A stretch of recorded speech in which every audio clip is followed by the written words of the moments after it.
Halo Bapak Ibu semua, kembali lagi di Saham Bijak. Kali ini kita akan membahas salah satu saham yang menarik, yaitu adalah saham Elsa. Nah, Elsa sendiri di sini bergerak dalam bidang jasa hulu migas yang memerlukan dan melakukan investasi saham pada anak perusahaan dan perusahaan joint venture yang bergerak di beberapa industri.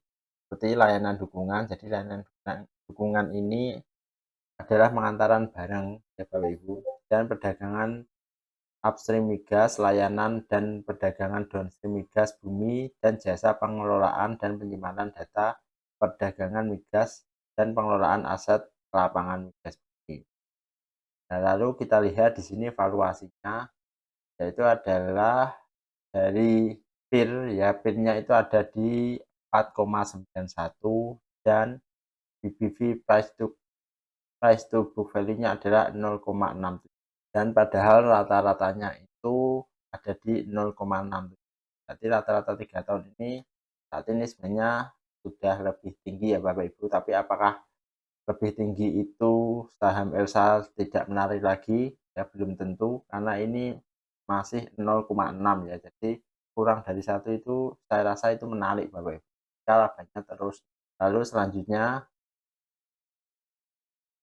untuk manajemen effectiveness, ya jadi Elsa ini ROE-nya ada di angka 13%.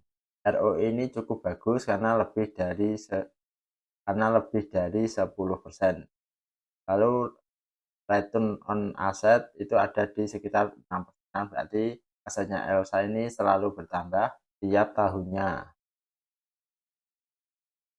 Lalu selanjutnya kita lihat di net income dan EPS. Nah, di EPS sendiri dari tahun ke tahun Elsa ini mengalami kenaikan ya Bapak Ibu. Kita ambil 3 tahun yang terakhir, yaitu adalah tahun 2022 dia memiliki 51 EPS. Lalu tahun 2023 ada di angka 68 dan tahun 2024 ini annualized-nya ada di angka 100. Ini masih berjalan karena Elsa belum mengeluarkan yang kuartal keempatnya. Jadi kalau kita lihat secara tahunan, Elsa ini juga mengalami pertumbuhan. Lalu bagaimana dengan net income-nya atau laba bersihnya? Kita lihat dari tahun 2022 net income-nya ada di 378 miliar, lalu tahun 2023 itu ada di 503 miliar, dan tahun 2024 ini ada di angka 735. Nah, ini kan juga menarik ya Bapak Ibu. Net income ini tiap tahun juga mengalami kenaikan. Saya rasa Elsa ini menarik, net income dan EPS-nya naik tiap tahun.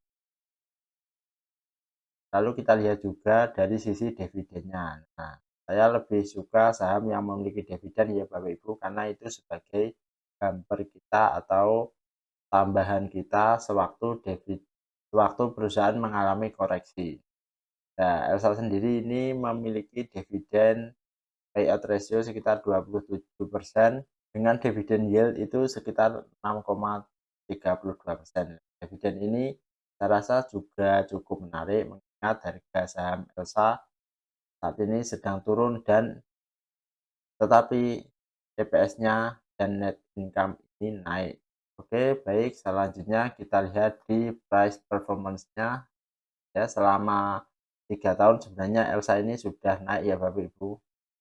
Tentu saja karena EPS dan net income-nya ini naik, tapi 6 bulan terakhir itu dia sedang turun sekitar 13%. Nah, ini yang kita incar. Nah, apakah Elsa ini menarik bagi Bapak Ibu karena 6 bulan ini sedang turun. Padahal kalau kita lihat net income-nya itu tadi sedang naik.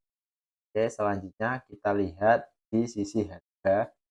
Dari grafik ini saya rasa Elsa ini harusnya ada di harga 500-an ya Bapak Ibu. Jika Bapak Ibu tertarik dengan Elsa di harga sekarang per video ini dibuat, maka ketika Elsa naik lagi di harga 500-an, Bapak Ibu pastinya bisa floating profit sekitar 15%-an. Seumpama Bapak Ibu hold pun saya rasa ini juga tidak masalah karena Elsa ini juga memiliki dividen yang cukup lumayan, yaitu adalah sekitar 6% tadi. Lalu selanjutnya jika kita hitung dengan valuation tool dengan Peer Price Earning Method dari EPS Elsa 88, lalu growth rate-nya 0 dan rata-ratanya sekitar 3 tahun itu ada di 8,51, maka potensinya saja itu masih tinggi, yaitu ada di harga 700-an. Potensialnya itu ada sampai 73 ya Bapak Ibu. Nah, apakah ini menarik bagi Bapak Ibu? Lalu kita menuju ke kesimpulan. Nah, Elsa ini tadi PBV-nya itu rendah ya, jadi kurang dari 1, yaitu adalah 0,67. Lalu harga sahamnya terkoreksi lumayan dalam, ya harga sahamnya tadi terkoreksi sekitar 13% selama 6 bulan terakhir. Lalu kalau kita lihat di sini net income-nya Elsa juga naik, jadi tidak mengalami penurunan, sedangkan harga saham tadi terkoreksi.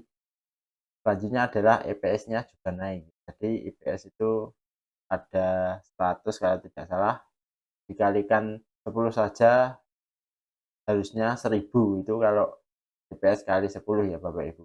Dengan harga yang sekarang saya rasa ini memang menarik. Lalu selanjutnya adalah dividennya itu sekitar 6%-an, 6% plus plus. Seperti itu Bapak Ibu. Terima kasih Bapak Ibu yang sudah melihat video ini. Perlu diketahui ini hanya sebagai informasi saja, jadi tidak ada ajakan untuk menjual dan membeli sebuah saham. Selalu analisa kembali sebelum memutuskan untuk membeli dan menjual suatu. Terima kasih dan kita bertemu lagi di video selanjutnya.